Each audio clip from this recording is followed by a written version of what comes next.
Hey guys, welcome back to Channel Name Pending. I'm Manny. I'm Fabio. And today we are reacting to Severance Season 2, Episode 9, The After Hours.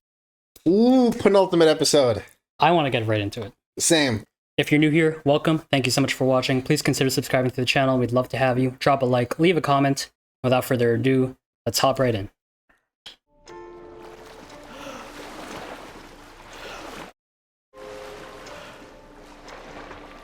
Is that Helena? Going against That's a clock. nice pool. That is a nice pool.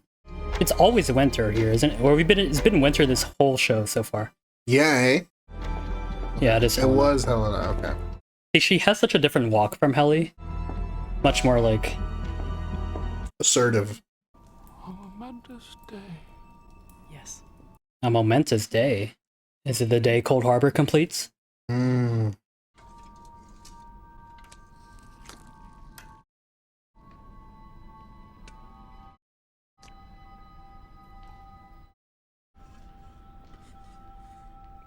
Huh.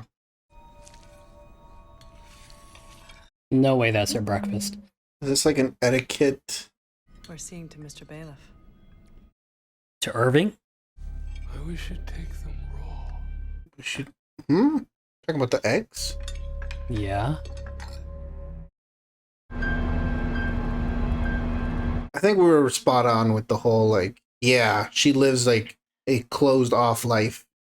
She has to have, like, yeah. proper etiquette, posture, can't speak at it. Like, look at that, just isolated there. A single fucking egg for breakfast.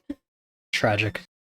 I'm on Twitch, Vertigo6. I'm also streaming on TikTok, Vertigo_6. Yeah, I'm just doing gaming content.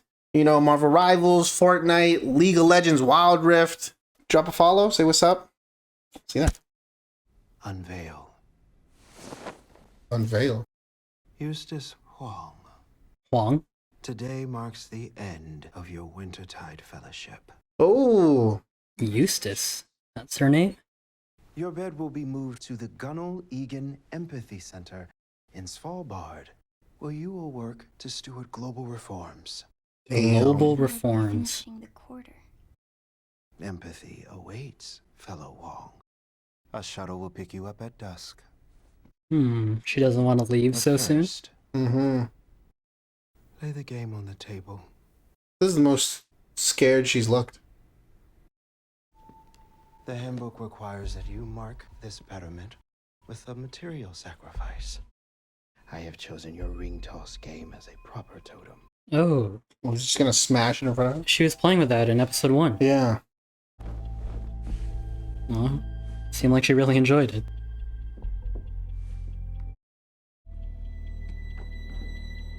Oh, yeah. Yep. Smash. Damn. Again. Pretty sure it's broken, but alright. It's the principle of the thing. Again. Whoa, yo. Milkshake is Milkshake on different enjoying kind this. of timing now, yeah. Asher picked up the kids. Outstanding. Asher. I kissed your innie. Beg pardon? I saw your innie again, and right before I left, She tells him the truth. we ended up kissing for about a minute. Damn, a full minute.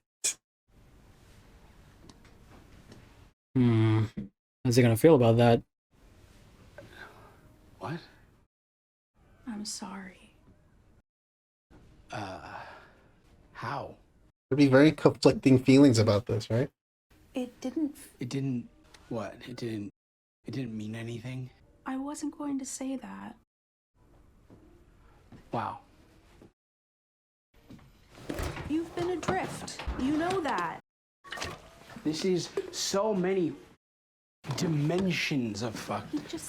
He reminds me of how you used to be. Okay. Oh, Okay, you I'm didn't gonna gotta say all that. And I'm gonna Well, you respectfully request that you don't follow me there and use my own body to fucking cheat on me. You know what? Since I would have no way of knowing if that's happening or not, maybe I just go quit. And I just end his existence. How about that? Oof.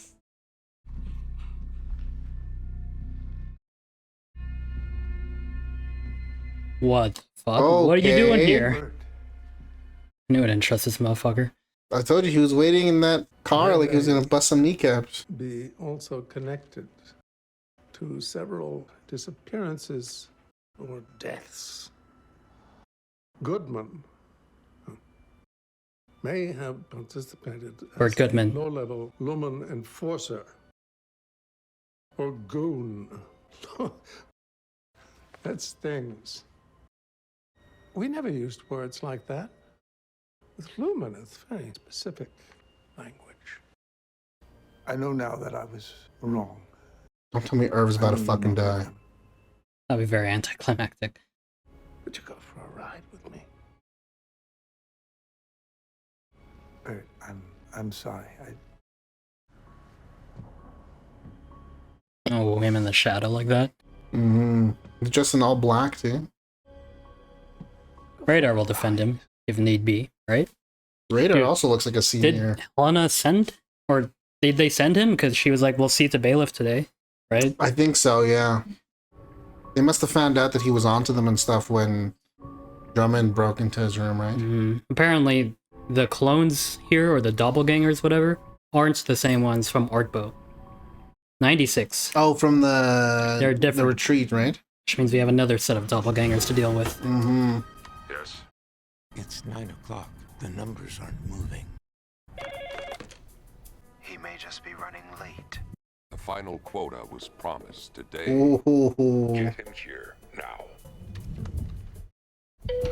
He's gonna go visit Mark.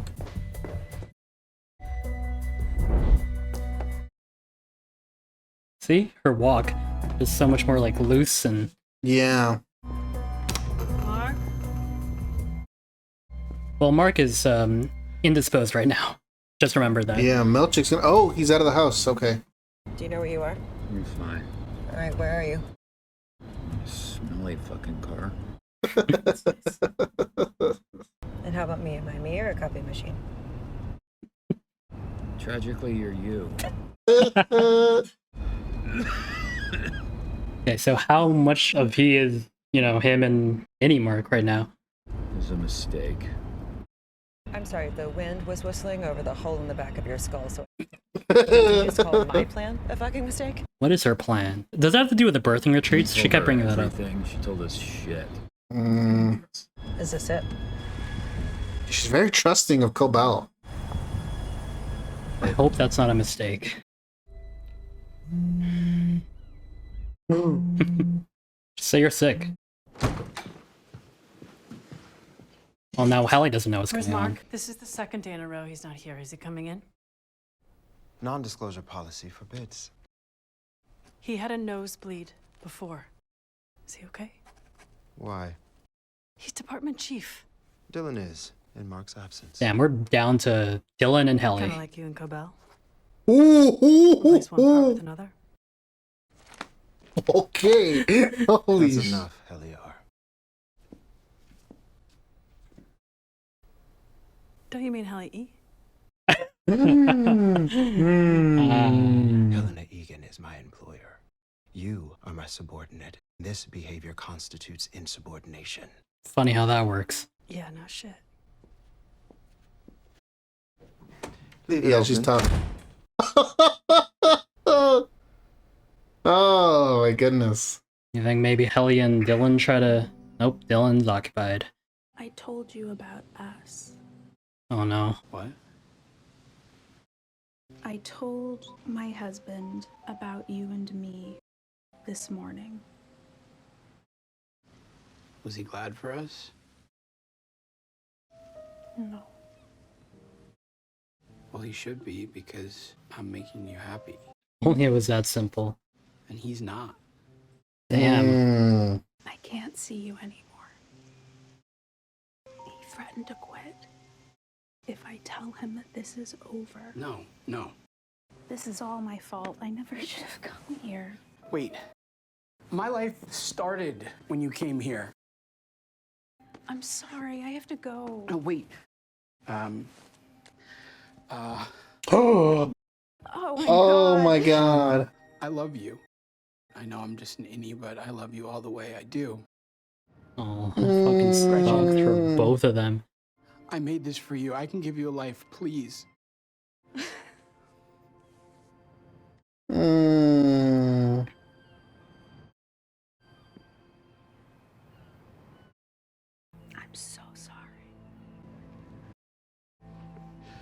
Gretchen. Gretchen! My gosh. That's such a... Is he gonna take it out on his Audi like Allie did? You should redirect your anger at Lumen. Yep. Aww. That's so sad. You should keep it. Give it to someone you meet down here. It's just O&D and the goat people. She's my wife. She's not your wife. Because no one would treat someone they love the way she's treating you. Like all the Audis treat us. Like everything's for them. Well, what the fuck is there to do about it? We're still stuck down here with no lives and no family. Irving was your family, and he left you a message. They convinced you to turn your back on him for some Audi woman you don't even know. You know it's your fault we're down here at all, right? No, it's not. If we're so different from our Audis, and how come we couldn't tell when you were gone?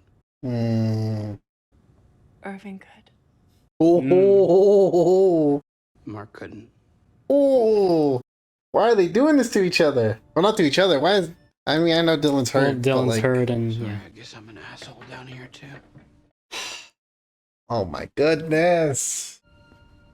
They don't need this fighting. They need coordination. Just give Helly the map, man. Yeah.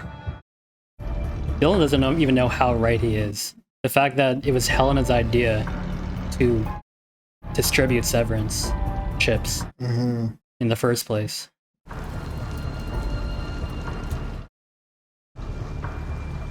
I love a good clandestine meeting. Nice. Hello, Mark. How are you? Oh my god, so good. My wife's being held prisoner at Lumen. I just got brain surgery in my basement. How have you been? We're allies now. There's no need to. Oh, we're allies now. We're not neighbors anymore? This birthing cabin, you can take us there so we can talk to his any? Not yet. So they can actually use it for that? We don't even know if he's completed the file yet. What file? Tell them.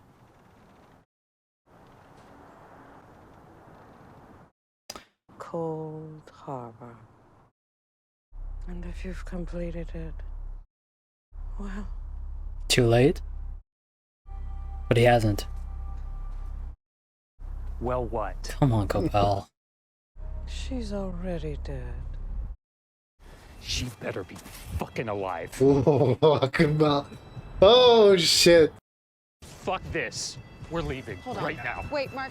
She is there, and we are out here in the middle of fucking nowhere. Call Mr. Milchick. Tell him you're unwell and won't be coming in today. If he smells chicanery, he'll lock you out of the building. How about fuck off? Wait. How about that? Do you have any idea how insane she is? Yes, I do. Valid. There is literally no other option than to do what the fuck she says right now. I get it. I mean, I said last discussion, I was like, if he shows up and they immediately trust her, Yeah. it wouldn't make sense. She knows where she is. I'm understanding, too, is that, like, without Cobal... Yeah, I get what's their both plan? Devin and Mark. You know? Like, I get it. Like... See, my head went, like, guns a-blazing, just break into the building. But they Like, obviously... Cobalt still didn't even explain what Cold Harbor is. Yeah. If she really wants to help them, she'd tell them everything right there. But I think a part of her still wants to, like... Where'd you get that key card, about? Or is that just the hall pass card that lets you go in there? They have more access now, since there were forms. Right. Well, it's her key card for the elevator. But... Well, I really hope she doesn't get caught. I mean, if anyone's the safest when getting caught, it would be Helly, though. Because she's Helena. What's he planning on doing? Fuck this place. Yeah. Like Irv said, bro, burn it to the ground. Ooh. Oh, they took radar. I never heard anyone.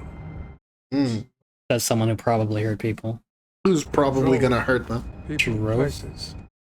Oh. What happened to them once they got there? He was the executioner's delivery man. What if he picked up Gemma? Oh, is that what today is? Ooh. He's resigning? This is very disappointing and reeks of ingratitude. No fucking way. Oh, he didn't even end it. Well, they don't need him, technically. Please report to the elevator and wait. No, something's gotta happen. Can't leave.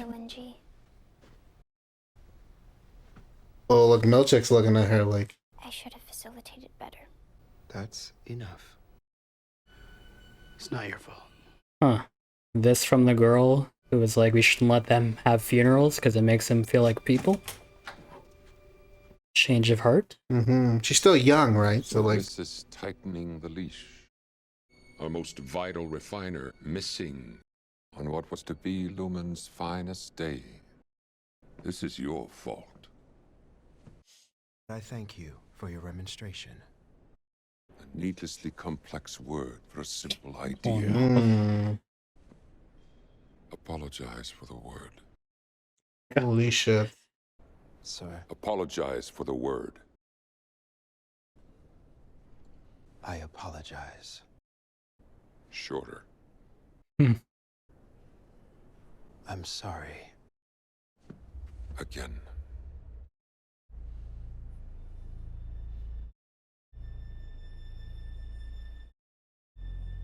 Devour feculence. Oh. Oh. It means eat shit, Mr. Mr. Drummond. Whoa. Yo, Mr. Milchick. Yeah. What did you just say to me? I am manager of the severed floor, which means two things. First, I am owed a measure of respect, even by my superiors. Second, and more obvious, that said floor comprises the whole of my jurisdiction. To put that monosyllabically, it's not my fault what Mark Scout does when he is not at work. It's yours. Oh. Yeah. I was so worried, or not worried, but I really thought that Milchick was just gonna suck it up and apologize again.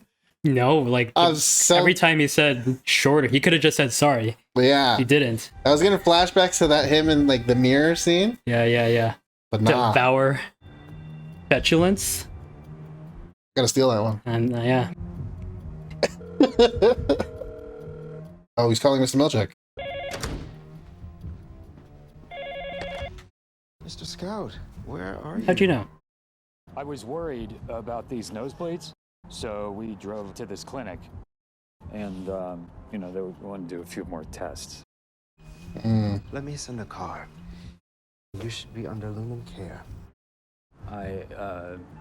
Scout. Don't be suspicious now.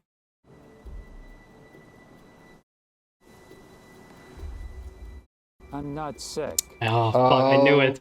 I just needed the day. Oh, okay. Okay? Okay. May I ask why? No. I've just got life stuff. Isn't that what Lumen's all about? Balance? I mean, work is just work, right? Do you know what I mean, Mr. Milchick? I don't know if he's kind of speaking to Milchick, like, work is just work. Like, don't take this serious, Milchick, you know? Mr. Milchick.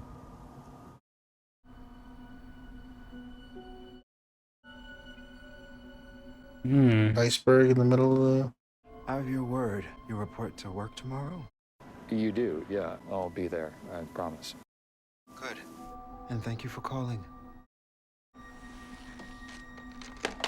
I don't know how to feel about Milchick. Like, I like him, but I also don't like him. But I like when he stands up for himself. This line goes as far as you can go. You can never come back to Kier. Do you understand? No. Oh. Won't Lumen come after you? You asked me why I severed. I like the idea that I could be innocent again, part of me. But then my innocent part fell in love with you. I want to remember it. Probably better we don't. I've never been loved before. No. Not really. No, I have. How does it feel? You wouldn't know. I don't know. That's so sad. Don't you want to know how it felt? It's not possible. Yeah, he's married. It's okay. Just go. I've never had this. I know. My whole life. I want to. Perfect. Is he trying to convince Bert to come with him? No? I'm ready.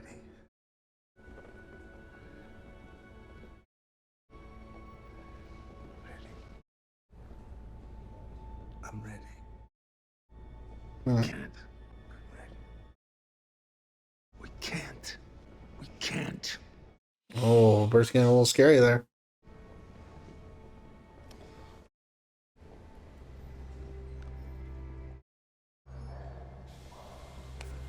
Bon voyage, buddy.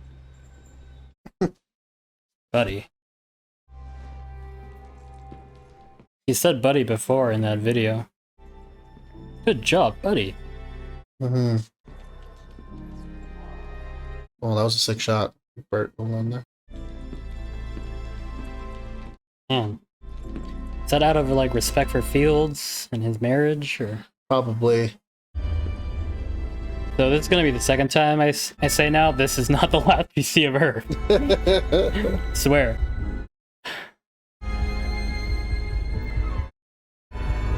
Can't be, right? Maybe we'll follow him and wherever he goes and he'll get up to something else. And then eventually he'll come back. Or he just starts a whole new spin-off We never see series. her again. No, Wayne, Dylan's quitting too. What is happening, bro? It's only the penultimate. Next This is what they episode do. is just gonna be Mark, Devin, and Gobel. Yeah, bro. Miss Huang, man, I love the cinematography, man. a lot of conflicting feelings from everyone. Yeah. How old is she supposed to be in the show? Like, not in real life. If she's graduating from the fellowship, she's gotta be like over 15. Like, I want to say 18, but she looks so young. But the actress in real life was 17, 16-ish when this was filmed. Mm. Where the fuck is Ragabi, by the way? Yeah, who the fuck is she? Oh my gosh. She's gonna pull... Ooh, what a shot. That's what Ragabi did in season 1. She fucked off, and we never saw her again until this season. Smiling. Imagine being an Audi and knowing your innie found love, but you never did your whole life. Whoa, that looks like a movie. Yeah. Holy shit, that's Sunset. Oh, bro. The cinematographer for this goddamn show, that was such a nice transition.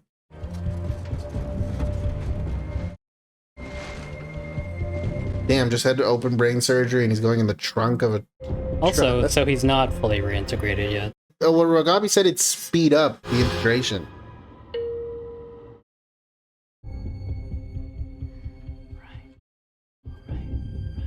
Just remembering it. Wonder if anyone on the outside is gonna wonder where she is. Is that... Okay, thought that was Jane for a second. No. No, it's the dad! It is Jane! You tricked me. What the fuck? Oh my god. He's an old man. You can overpower him if need be. How old is he? I don't know. He looks fucking 90-something. He does look old. Actually, I'm pretty sure the actor is a lot younger in real life, like in his 60s. But Yeah, they do him up to make him look older. Yeah. He's clearly directed to act old. We're going to Cottage 5. I don't have anyone scheduled. She's one of James. No one's to know. One of James? So he probably had a bunch of baby mamas and shit. How many siblings does Helena have, I wonder?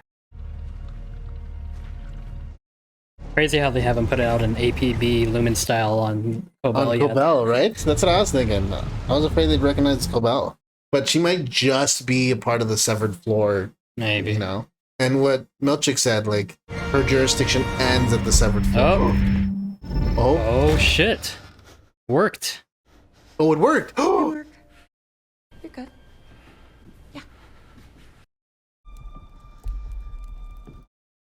Do you remember the last thing that you said to me? What? She's alive.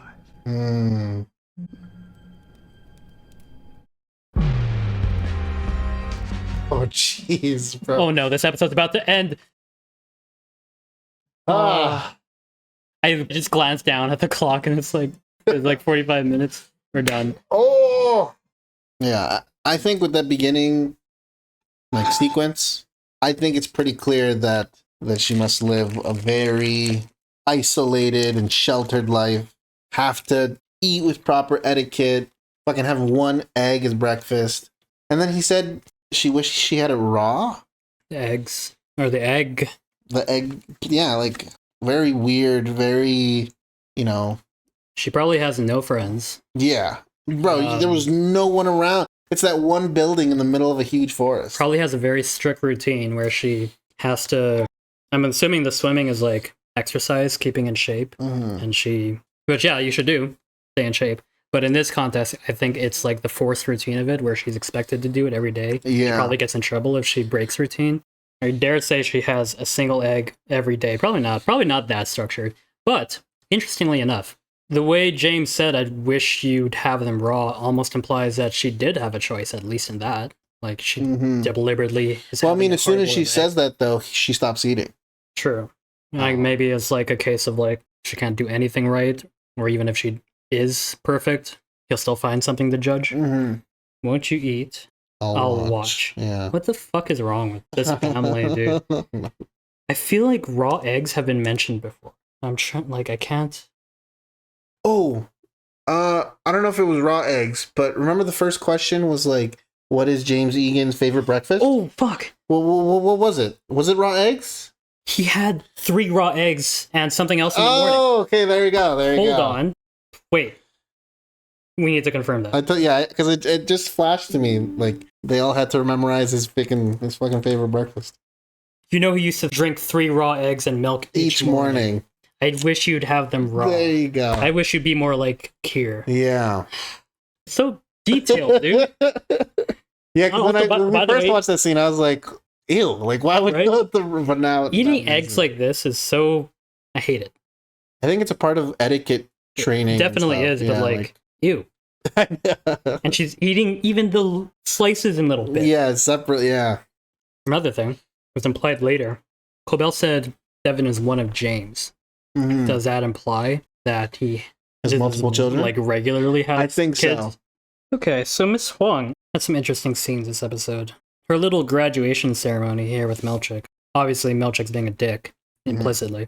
But in general, she just doesn't seem that happy to graduate, or specifically to be leaving. Because every other time we've seen her, it's always straight face, pretty cold. Right. I'm wondering where the flip happened, because I just remember, like, a couple episodes ago, she was like, they shouldn't have funerals because it makes them feel like people. I'm almost wondering if her being put in charge of, like, supervision... Well, she's already supervisor. But that one day that Milchick was like, I'm leaving you in charge of the floor today, and I'm busy, I have to go do my own stuff.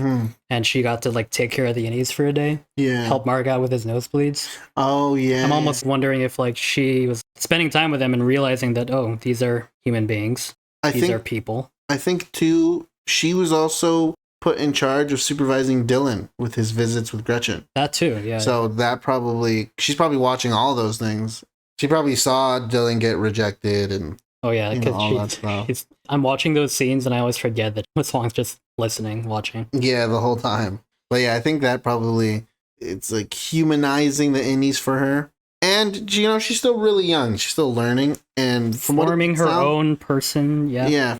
Yeah, so she got the same award that Cobell did. Yeah. Shame Egan, Wintertide Fellowship. Year of Vision. So last time it was Year of Wilds. Do they just switch up the principle every year, I guess? Probably like Zodiac, where it's like Year of the Rabbit, Year of the Dragon. And this whole thing about having to make a material sacrifice, just so unnecessary. And just further shows how Lumen demands loyalty from their people. They like push the limits of their subordination. Mm-hmm. Like what we see later with Drummond and Milchick. Gretchen owned up to making out with Innie Dillon. Would that classify as cheating? Because she's kissing someone else, but that someone else is you. It's you, but like, if my partner's being emotionally intimate with me, or physically intimate even, and I have no memory of it because it's not me. Mm-hmm. Yeah, I feel like the Innie situation is a bit, because they're like different people, they're different personalities, different experiences. And the same person in the sense that A, they share a body, and B, the Innie starts out as like, you know, their base personality. Yeah. Or like, and you like, know, they have all the qualities of you, but without your life's memories. Exactly. Like the brain chemistry is the same. It's just like, yeah, like. And then as time passes, they develop a completely different life experience and they become their own people. So like, where's the line where you can really say these are the same people anymore? True. You're just saying like, oh, he reminds me of how you used to be. Yeah, that's got hurt. She was twisting the knife a bit. Yeah, that was a bit unnecessarily blunt, I feel like. Fucking sneak this in there. Or at least I feel like there was a better way to say that. Yeah. Like, damn. But yeah, I feel like Dylan's reaction here is understandable. Mm-hmm. She did cheat, but also it's a sticky situation. Not justifying cheating, but this marriage is not solid. Yeah. Like, this situation is very complex because, like, yes, she's cheating, but it's with him. It's his own body. So I imagine, like, at first she could, like, convince herself she was doing nothing wrong because, like, it's dead. And with the problems at home and the fact that he reminds her of how he used to be, like, when they fell in love. And Innie Dillon is a nice, sweet guy who is deeply in love with her, you know? But Audi Dillon 100% has the right to, especially not only that she did it, but that she didn't tell him right away, that she lied about it at first. Like, you have to have a conversation about it, but they didn't. And at the very least, it matters how they feel about it, how the couple feels about it. Like, some couples, I imagine they'd be fine. Like, oh, you kiss my Innie? Whatever, it's me. At least you're not with someone else. But if the person considers it cheating, A, Dylan considers it cheating, and B, Gretchen felt guilty, so she knew that, like, she considered it cheating. Yeah. Rough situation. And then we move back to Bert being all fucking dark so and menacing in this scene. It feels like Bert is conflicted about the situation and about Irv. Part of me wonders if Bert is, like, sort of maybe downplaying exactly what he did for Lumen. Because he says he drove people and dropped them off and doesn't know what happened to them after the fact. I'm pretty sure he got the idea of what he was doing, you know? He just didn't want to be involved in the, like, nasty parts of it, but at the end of the day, you're not, yeah. Yeah. But at the end of the day, you're driving countless people and then you just see them go missing, and you're continuously doing it for this company. He's going to have that guilt. Which makes me wonder if maybe he was like, or someone in his position picked up Gemma. Yeah. From when you mentioned wherever she crashed, or like. I could honestly see that happening. We still don't know the exact, like, how she was kidnapped, but we know that there was a body somehow. We technically never see the crash. We don't. Because where was she going? To meet up with Rickon and them? Like charades or something. Something like that, right? Yeah, and like, yeah, we never see the crash. So it's possible that they picked her up and then just threw in a dummy and crashed the car or some shit. No. That's kind of what we were theorizing, that they probably got a body that matched her physical build enough. Mm-hmm. And yeah, and then just like mutilated it. They burned it. I love this little back and forth stuff. Mm-hmm. I love Helena. I love Helly putting Milchick in his place. Mm-hmm. Just because, like, it's a bit of a shift in the power dynamic, because just last season, he had her sat down in the break room, forcing her to read, torturing her psychologically. It's just satisfying, you know, to see that. Yeah. Tables flipped only a little. I like that Helly's kind of pushing her, not limits, but like kind of seeing the extent at what she's allowed to get away with because she's Helena. Oh, and this scene. This is so sad, man. Yeah. Oh. Him proposing to her. Do you think he planned to do that this visit, or he's just Yeah, I like building think himself so. up to it? I think he made the ring for this visit. That's one of his. He cut up a finger trap. He loved Oh, those that things. is a finger trap. Oh, I thought he like folded like origami and shit, but you're right. That is the finger trap. Oh, that's so. That's a Dylan classic, and he cut one up as an act of love. And this is so sad for her too, because you know she understands that like he's a real person. Yeah. And how much he loves her, and it's the same. It's your husband's face, like you know, even if it's not the same person, it's his voice, his face, his cry. You know, like oh, that has to hurt for both of them so bad. Especially because Dylan is. We've talked about this last season. Haven't talked about it much this season, but the fact that the innies are psychologically in the world of like children, teenagers, like they're kids. They don't have the life experience and emotional maturity of adults, or at least in the same way that you would have if you actually like grew up to this age and like had life experience. So like your first rejection or your first like getting dumped, if you will, it hurts. And so like it's understandable that he's like, I'm killing myself. You know. Honestly, yeah. It's very realistic of a young love, you know. We can't have Dylan and Irving just gone, right? Dylan's gone, Irving's gone, Mark's at the... See, just like with the ending of season 1's penultimate episode, they're all alone. Like, they're all dispersed on their own missions. That's true, yeah. Obviously, now that I think about it, it's not going to be the last we see of Bert or Irving, just because we still don't know how he knew about the testing floor in that hallway. Yeah. Like, I won't be surprised if the finale just follows Mark and what he does. Maybe. I don't know. I really want to see everyone. We might get some small follow-up, with each of them, at least. Last time, though, although they were all split up, they had coordinated beforehand and they had a collective goal. Whereas this time, they're really split up. There's like barely any communication with each other. So yeah, I can see them doing like just like a Mark and like Cobell thing for the finale, but I don't know. I really want to see what everyone like. I want them to burn it to the ground, you know? It's only season 2, man. It might be. I know. Cobell is so frustrating. She wants them to trust her, right? Like, we're allies now, but you're not answering any of their questions. Yeah. You say Cold Harbor ominously, as if he's supposed to know what that means. And then you say, like, if you've completed it, she's already dead. Like, explain yourself. Yeah. So, like, part of me doesn't really trust her, because, like, I'm wondering if, like, she's reluctant because part of her still wants to see this through. Like, again, Severance is hers. It's her brainchild. Yeah. And this whole build-up, she has a hand in it, so like maybe she doesn't want to like end it all right away. Yeah. What I'm really curious about is what the room scenario is going to be for Cold Harbor. Every room has a different negative common experience, torture or some shit, yeah. Right? And so they've been building Cold Harbor up this whole season. We've got to see what happens in there. And a lot of those experiences, or at least some of them, we know that her writing thank you notes was so oddly specific because Gemma herself didn't like writing thank you notes. And the I love you thing, it's almost like, how did they know about that?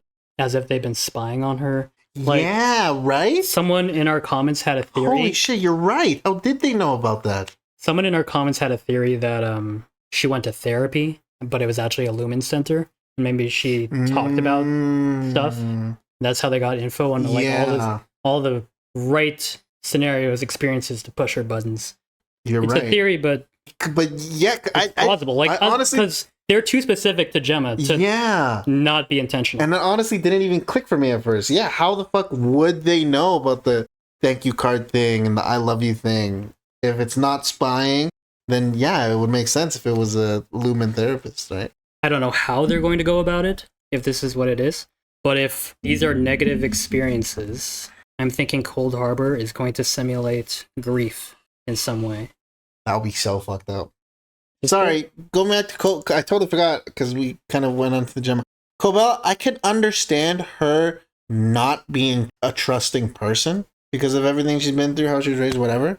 But like you said, in this situation, they have no one else to fucking trust. So like you tell them shit, you know? Fucking let them in on, like, you are at odds with Lumen, a very powerful enemy, and they are also at odds, and they are in a way more dire situation than you. Fucking tell them shit, you know? Mm-hmm. Oh. And then we get this Milchick and Drummond scene. It's one of my favorite scenes of this episode. This Him is standing so up to great. Drummond. Devour petulance, right? Yeah. Eat shit. I'm going to say that instead of eat shit. Because, yeah, like we just saw him self-flagellating a couple episodes ago, shortening that phrase to like grow up, grow. Yeah. So, like, if it was that Milchick, maybe he would have broke, he would have folded. Mm-hmm. But no. The biggest thing I've seen with Milchick is he hates being, like, maybe not hates, but disrespecting him gets under his skin. When the innies do it, when Cobell did it, with the paintings of all the blackface Egans. Yeah, no. This was very satisfying. It was. And I feel like they can't fire him because it's just too much trouble. They're so close. Exactly. Miss Huang's gone. Who else are they going to bring? What, Drummond's going to go down there, man, to the Civil War? They have no one left. Yeah. Grainer's dead. Cobell's gone. Huang's gone. Milchick's the only person you have left to be in that position of authority. And this message that he was saying to Milchick. And like, this is your fault, almost feels like a parallel to just a scene ago where Dylan is leaving and Miss Huang apologizes for not facilitating. Dylan tells her, it's not your fault. Shows a bit of humanity. And then just later, Drummond says, this is your fault. Just like, and then like later, that phone call with Mark. What was your read on this scene again? Oh, was that like, with the way that he's talking, it's almost like he's trying to appeal to Milchick's human side. Like, hey, this is just a job, right? Like, work's just work. Yeah, work's just work. Isn't that what life's about? Like, and then that had Milchick's whole world rocked, I feel like. Yeah. And like, he looked at the picture of the iceberg. He's like, yeah. Maybe imagine himself on a trip for a second. Right after what happened with him and Drummond. Yeah. And then he gets that conversation. Getting that, like, seeing that humanity between Eustace and, calling her Eustace now, Eustace and Dylan, and then immediately followed up with the coldness from Drummond. And then Mark's phone call. He needed to say this to Milchick, I feel like. Because, like, who hasn't wanted to say that to an employer before? Exactly. Right? Like, work's just work. Do you want to explain why you're not coming in? No. Yeah. Like, I just need a day off. A personal day. Milchick's like, a personal day? What the fuck is that? I've never had a personal day. When he's looking at the ice, like, I don't know. I think I'm reading too much into this fucking iceberg in the middle of the blue wall, but it just gives me, like, Titanic, you know? The unsinkable ship. It's in the middle of the fucking ocean, and you hit the one tiniest iceberg and it breaks down your ship, you know? I feel like the metaphor is that, like, Mark and the macro data refinement team is the metaphorical iceberg, and Lumen is Titanic. This unsinkable, unbreakable machine, but through its own carelessness, pushes the worst outcome possible, which is driving the innies into, like, doing the whole OTC thing, revealing that Mark, or that Gemma's alive to Mark, and then Ragabi, and then all this stuff. It's like, all of it's Lumen's fault. Yeah, like, if you want to look at it a certain way, what sunk the Titanic?